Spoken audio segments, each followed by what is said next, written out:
सन्माननीय उपमुख्यमंत्री अजितदादा पवार आपल्याला. आजच्या कार्यक्रमाला उपस्थित असणारे महाराष्ट्राचे लाडके मुख्यमंत्री एकनाथरावजी शिंदे, मंत्रिमंडळातील आमचे उपमुख्यमंत्री देवेंद्रजी फडणवीस, पालकमंत्री धनंजय मुंडे, पंकजाताई मुंडे, प्रकाशदादा सोळंकी, लक्ष्मणराव पवार, बाळासाहेब आजबे, सुरेश धस, नमिताताई मुंदडा, माजी आमदार भीमराव धोंडे, संजय दौंड, मधुसूदन केंद्रे, राष्ट्रवादीचे अध्यक्ष राजेश्वर चव्हाण, शिवसेनेचे सचिन मुळूक, कुंडलिक खांडे, भाजपचे राजेंद्र मस्के, बहुजन विकास मोर्चाचे बापूराव पोटभरे, पापा मोदी, डॉक्टर योगेश क्षीरसागर, वाल्मिक कराड, जयसिंग सोळंके, अजय मुंडे, वैजनाथ सोळंकी, बाजीराव धर्माधिकारी, रमेश अडसकर, अशोक डग, अनेक राजकीय पक्षाचे मान्यवर इथं उपस्थित आहेत. ते सर्व विविध राजकीय पक्षाचे उपस्थित असणारे आजी माजी पदाधिकारी, शासनाचे आयजी, विभागीय आयुक्त, जिल्हाधिकारी, पोलीस अधीक्षक, मुख्य कार्यकारी अधिकारी, शासनाचा विविध खात्याचा उपस्थित असणारा अधिकारी वर्ग, माझ्या बीड जिल्ह्याच्या कानाकोपऱ्यातून आलेले सगळे लाभार्थी, सगळे प्रतिष्ठित नागरिक, ग्रामस्थ, पत्रकार मित्र, बंधू भगिनींनो आणि माझ्या तरुण मित्रांनो, जरा उशीर झाला. खरं तर हा कार्यक्रम बऱ्याच दिवसापूर्वी होणार होता, पण सतत काही ना काही महत्वाचे कामं निघायची आणि त्याच्यामुळे कार्यक्रम पुढे ढकलला जायचा. आता देखील उद्याच्याला डॉक्टर बाबासाहेब आंबेडकरांच्या महापरिनिर्वाण दिनाच्या निमित्तानं चैत्यभूमीला जाऊन सकाळी मुख्यमंत्र्यांना आम्ही सगळेजण तिथं दर्शन घेणार आहोत आणि तिथून नागपूरला जाणार आहोत, कारण परवा दिवशीपासून अधिवेशन आहे. हिवाळी अधिवेशन म्हणून जे आपण ओळखतो ते नागपूरला होत आहे आणि त्याच्यामुळं कार्यक्रम घ्यायचा नाही घ्यायचा, त्याच्यामध्ये धनंजयला बरंच काही मिरवणूक काढायची होती, इतर कार्यक्रम घ्यायचे होते. पण सकाळी एक राज्यपाल महोदयांनी शालेय शिक्षण विभागाचा कार्यक्रम घेतला, तिथं मुख्यमंत्र्यांना जाणं क्रमप्राप्त होतं, त्यामुळे थोडासा उशीर झाला. हवामान बदललंय. ह्या दिवसामध्ये कधी गारपीट पाऊस आपण डिसेंबरमध्ये बघितला नव्हता, परंतु ग्लोबल वॉर्मिंगचं संकट आलंय, चक्रीवादळ आलंय, आंध्र प्रदेश, तामिळनाडू, इथं तेलंगणा त्याचा झटका बसलेला आहे आणि त्याच्यामुळं राज्य सरकार ह्या सगळ्या गोष्टीची नोंद घेत आपल्या बळीराजाला मदत झाली पाहिजे अशा प्रकारची भूमिका आहे. आणि त्याच्यातूनच एकनाथराव शिंदेंच्या मनामध्ये कल्पना आली, महायुतीच्या सरकारच्या मनात कल्पना आली, शासन आपल्या दारी, लोकांना हेलपाटे मारून द्यायचे नाही. जे काही केंद्र सरकारच्या योजना असतील, राज्य सरकारच्या योजना असतील, ते आमच्या लाभार्थीच्या दारामध्ये जाऊन त्याला तिथं द्यायच्या. आत्ताही आपण त्याचा प्रात्यक्षिक त्या ठिकाणी बघितलं. अनेकांना आपण लाभार्थ्यांना लाभ देण्याचा प्रयत्न केला. करोडो लोकांना आपण आतापर्यंत लाभ दिलाय. अजूनही महाराष्ट्रातल्या इतर जिल्ह्यामध्ये त्या ठिकाणी जायचंय. आज इथे येत असताना 12 ज्योतिर्लिंगापैकी एक असलेल्या परळीच्या प्रभू वैजनाथाच्या ऐतिहासिक पवित्र भूमीत शासन आपल्या दारी या निमित्तानं अभियानाच्या महायुतीचं संपूर्ण शासनच खऱ्या अर्थाने आज बीडकरांच्या दारी आलेलं आहे. मी आपल्या सगळ्यांचं या निमित्तानं स्वागत करतो. प्रभू वैजनाथाच्या चरणी नतमस्तक देखील होतो. इथली पवित्र भूमी अनेक मोठ्या मोठ्या मान्यवरांच्या नावाची भूमी म्हणून ओळखली जाते. ही भूमी देवदैवतांची भूमी आहे, संत महात्म्यांची भूमी आहे, महापुरुषांची भूमी आहे, भगवान श्री कनकालेश्वरांची भूमी आहे, श्री खंडेश्वरीची, तसंच मन्मथ स्वामींची, विमलनाथांची अशा प्रकारची भूमी आहे. अंबेजोगाईच्या आपल्या योगेश्वर देवीची भूमी आहे, कुलस्वामीची सटवाई देवीची भूमी आहे आणि 12 ज्योतिर्लिंगापैकी ज्याचा उल्लेख धनंजयने आपल्या भाषणामध्ये केला त्या परळीच्या प्रभू वैजनाथाची भूमी आहे, दासोपंत महाराजांची भूमी आहे.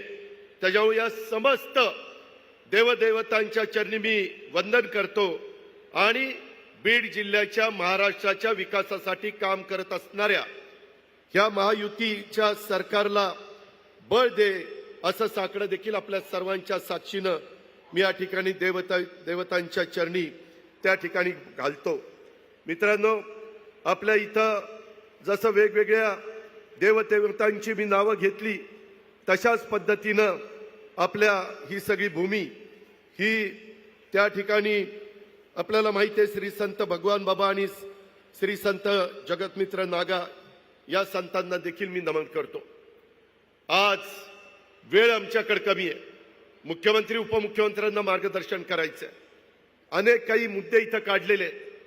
खरं तर इथं ज्यावेळेस आम्ही संभाजीनगरला मधल्या काळामध्ये आपल्या एकंदरीत मराठवाडा मुक्तीसंग्रामाला 75 वर्ष झाली, त्याच्यामध्ये एक चांगला कार्यक्रम दिला. 60,000 कोटीचा कार्यक्रम मुख्यमंत्र्यांनी आणि या महायुतीच्या सरकारने दिला. आत्ताच मी प्रकाशरावांशी बोलत होतो. आपल्या इथं पाण्याचा प्रश्न आहे, त्याच्यामध्ये समुद्राकडे जाणारं पाणी हे नाशिक आणि त्या भागातनं माझ्या नाथसागरमध्ये कसं येईल, तिकडच्याही लोकांचं भागेल आणि माझ्या इथल्या शेतकऱ्यांनाही मदत होईल. माझ्या इकडच्या भागातलं माजलगाव धरण असेल, इतर धरणं असतील, त्यालाही पाणी मिळेल. अशा प्रकारची योजना ह्या सरकारने आखलेली आहे. त्या योजनेला देखील मुख्यमंत्र्यांनी मान्यता दिलेली आहे. जलसंपदा मंत्री म्हणून देवेंद्रजींनी त्याच्यामध्ये लक्ष घातलेलं आहे. मित्रांनो, एकंदरीतच काम करत असताना आज तुम्ही व्यासपीठावर बघितलं असेल, थोडंसं वेगळं चित्र तुम्हाला पाहायला मिळतंय. मी आपल्याला सगळ्यांना सांगतो, ह्या निमित्तानं महाराष्ट्राला सांगतो, कुणीच राजकीय जीवनामध्ये कायमचं शत्रू नसतं, कायमचं मित्र नसतं. ही गोष्ट लक्षात घ्या. आपल्या इथं युगपुरुष छत्रपती शिवाजी महाराजांनी आपल्याला एक आदर्श आपल्या पुढे निर्माण केलेला आहे. शाहू फुले आंबेडकरांच्या विचारधारा घेऊन आम्ही सगळे पुढे चाललेलो आहे. इथं विचारधारा वेगवेगळ्यांच्या वेगवेगळ्या असतील, परंतु शेवटच्या माणसाला मदत झाली पाहिजे. इथला सर्वांगीण विकास झाला पाहिजे. सर्वसामान्य माणसाला वाटलं पाहिजे की हे शासन माझ्याकरता काम करत आहे. ही भूमिका एकनाथरावांच्या सतत मनामध्ये असते आणि त्या पद्धतीनं आम्ही पुढे जाण्याचा प्रयत्न करतो. मित्रांनो, अनेक वेगवेगळ्या प्रकारचे प्रश्न आहेत.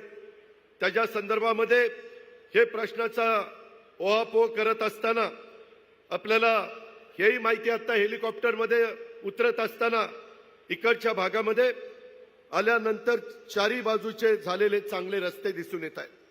काही रस्त्यांची कामं चालली. येताना देखील माजी मुख्यमंत्र्यांची उपमुख्यमंत्र्यांची चर्चा चालू होती. पंकजाताई पण तिथं ऐकत होत्या की केंद्राचे नरेंद्र मोदींच्या नेतृत्वाखाली जे सरकार अतिशय सक्षमपणे काम करत आहे, त्याचा प्रत्येकाच्या 4 राज्यांच्या निवडणुकीच्या निकालावरून उभ्या भारताला आला. आणि आज भारत देश पुढे झाला पाहिजे. त्याच्यामध्ये देशामध्ये नाही तर जगामध्ये भारताची शान मान वाढली पाहिजे.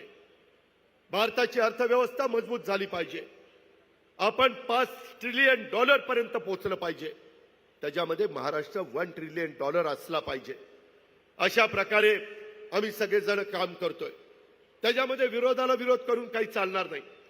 आणि म्हणून राष्ट्रवादी काँग्रेस पक्षाने मधल्या काळामध्ये देशाचे नेते नरेंद्र मोदींच्या आपण भरभक्कम पाठिंबा दिला पाहिजे.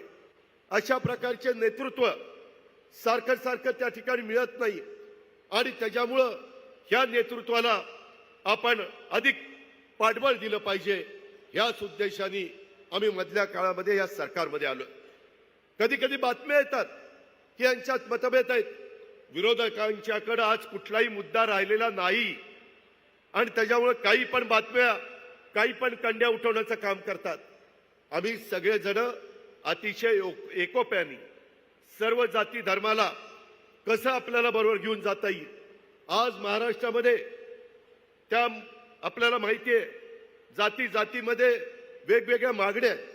सकल मराठा समाजाची आहे, माझ्या धनगर समाजाची आहे, माझ्या आदिवासी समाजाची आहे, माझ्या ओबीसी समाजाची आहे.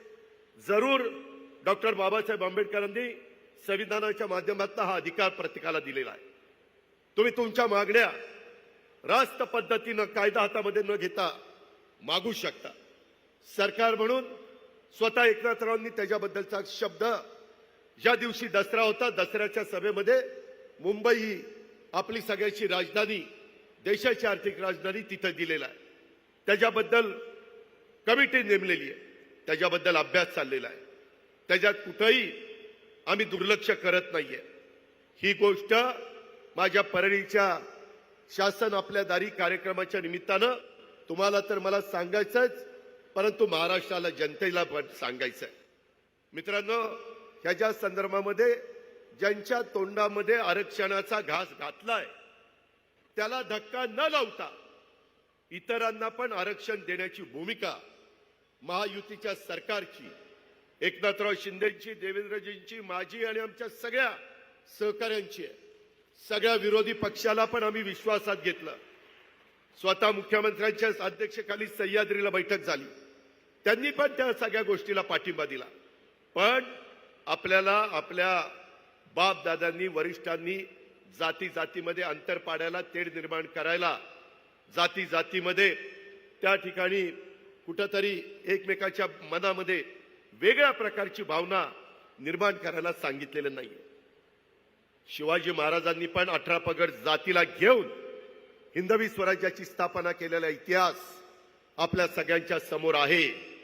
आणि महायुतीचं सरकार देखील या राज्यातल्या चांद्यापासून बांद्यापर्यंत 18 पगड जातीला बरोबर घेऊन पुढे चाललेलं आहे. आणि हे पुढे जात असताना देशातल्या वेगवेगळ्या राज्यांचे जे निकाल लागलेले आहेत त्यामध्ये त्यांनी देखील स्वतः पंतप्रधान नरेंद्र मोदी साहेबांना अतिशय मोठ्या प्रमाणावर पाठबळ त्या बाबतीमध्ये दिलेलं आहे. आज हे सगळं काम करत असताना मला आवर्जून तुम्हाला सगळ्यांना सांगायचं आहे, योजना तर इतक्या आहेत, त्या सगळ्या योजनांचा फायदा तुम्ही घेण्याचा प्रयत्न करा. त्यामध्ये कुणालाही आम्ही दुर्लक्षित त्या ठिकाणी ठेवू इच्छित नाही. मला आपल्याला सगळ्यांना सांगायचं की इतक्या वेगवेगळ्या प्रकारच्या योजना आपण दिलेल्या आहेत. त्याच्यामध्ये तुमचे पालकमंत्री धनंजय मुंडे यांच्याकडे एकनाथरावांनी कृषी खात्याची जबाबदारी दिलेली आहे. एक चांगल्या पद्धतीनं गेल्या 4 महिन्यामध्ये 150 दिवसात 75 निर्णय कृषी विभागाने एकनाथराव शिंदेच्या नेतृत्वाखाली धनंजयच्या मदतीने घेतलेले. शेतकऱ्यांना कुठेही काही अडचण आली, कांद्याचा प्रश्न आला तरी आम्ही त्यांना तिकडं पियुष गोयल आणि बाकीच्या मान्यवरांच्याकडे आम्ही यांच्याकडे पाठवलं. दिल्लीला तिथं पीक विम्याचे मुदतवाढीचा विषय असो, नेहमीच धनंजय आणि त्यांचे सगळे सहकारी आग्रही असतात. वर्षी आपण मोठ्या दुष्काळाला सामोरं जातोय. संकटाच्या काळामध्ये माझ्या शेतकऱ्याला आधार देण्यासाठी आपण 1 रुपयामध्ये पीक विमा योजना सुरू केलेली आहे. मित्रांनो, पंतप्रधान पीक विमा योजनेमध्ये आपल्याला माहिती आहे नुकसान भरपाईसाठी 48,34,745 अर्ज मंजूर झालेले. 2,105 कोटी 14 लाख रुपयाची रक्कम मंजूर झालेली आहे. 26,57,049 अर्जांना म्हणजे शेतकऱ्यांना 1,273 कोटी 65 लाख रुपयाचं वाटप झालेलं आहे. 21,77,696 अर्जांचं 831 कोटी 14 लाख रुपयाचं वाटप करण्याची प्रक्रिया सुरू आहे. धनंजयची धडपड चाललेली आहे. आम्ही एकनाथराव, देवेंद्र, आम्ही सगळेजण त्याला साथ देण्याचा प्रयत्न करतोय. तुम्हाला सगळ्यांना माहिती आहे की सगळी कामं करत असताना धनंजय माझ्याही जवळचा आहे, परंतु तो देवेंद्र फडणवीसांच्याही जवळचा आहे. आणि एकनाथराव पण त्या बाबतीमध्ये चांगल्या कामाला त्याला भरभक्कम पाठिंबा देत असतात. आणि त्याच्यामुळं तुम्ही त्याबद्दल काही काळजी करू नका. सगळे इथले लोकप्रतिनिधी, भाजपचे आमदार असतील, राष्ट्रवादीचे आमदार असतील, सगळ्यांना विश्वासामध्ये घेऊन उद्याच्या पुरवणी मागण्यामध्ये देखील एक चांगल्या प्रकारचा निधी राज्याच्या सर्वांगीण विकासाला देण्याचा आमचा सगळ्यांचा प्रयत्न आहे. तो तुम्हाला 7 तारखेला पुरवणी मागण्या सभागृह समोर ठेवल्यानंतर त्या ठिकाणी होईल. एकनाथरावजी मुंडे यांच्या समाधी स्वर्गीय गोपीनाथ मुंडे ऊसतोड कामगार न्याय देण्याचा प्रयत्न आम्ही त्या ठिकाणी एक लोकनेता त्यांची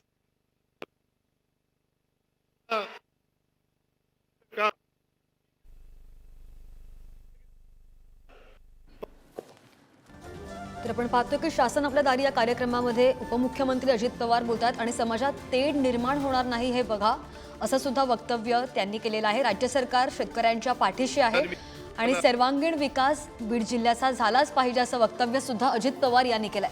आपण पाहिलं की बीडमध्ये शासन आपल्या दारी हा कार्यक्रम आहे आणि त्यामध्ये अजित पवार बोलत आहेत।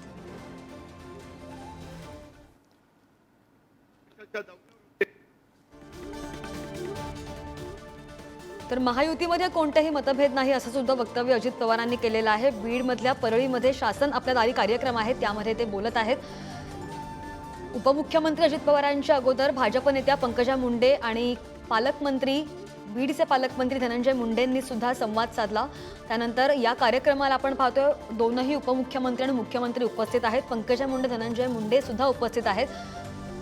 थोड्याच वेळात उपमुख्यमंत्री देवेंद्र फडणवीस आणि एकनाथ शिंदे मुख्यमंत्री हे सुद्धा बोलतील। मात्र नुकती जी दृश्य आपण पाहतोय लाईव्ह शासन आपल्या दारी या कार्यक्रमाची बीडमधल्या परळीमधून अजित पवार धनंजय मुंडे यांच्याकडे एकनाथरावांनी कृषी खात्याची जबाबदारी दिलेली आहे। एक चांगल्या पद्धतीनं गेल्या 4 महिन्यामध्ये 150 दिवसात 75 निर्णय कृषी विभागाने एकनाथराव शिंदेच्या नेतृत्वाखाली धनंजयच्या मदतीने घेतलेले। शेतकऱ्यांना कुठेही काही अडचण आली, कांद्याचा प्रश्न आला तरी आम्ही त्यांना तिकडं पियुष गोयल आणि बाकीच्या मान्यवरांच्याकडे आम्ही यांच्याकडे पाठवलं। दिल्लीला तिथं पीक विम्याच्या मुदतवाढीचा विषय असो, नेहमीच धनंजय आणि त्यांचे सगळे सहकारी आग्रही असतात। वर्षी आपण मोठ्या दुष्काळाला सामोरं जातोय। संकटाच्या काळामध्ये माझ्या शेतकऱ्याला आधार देण्यासाठी आपण 1 रुपयामध्ये पीक विमा योजना सुरू केलेली आहे। मित्रांनो, पंतप्रधान पीक विमा योजनेमध्ये आपल्याला माहिती आहे नुकसान भरपाईसाठी 48,34,745 अर्ज मंजूर झालेले, 2,105 कोटी 14 लाख रुपयाची रक्कम मंजूर झालेली आहे।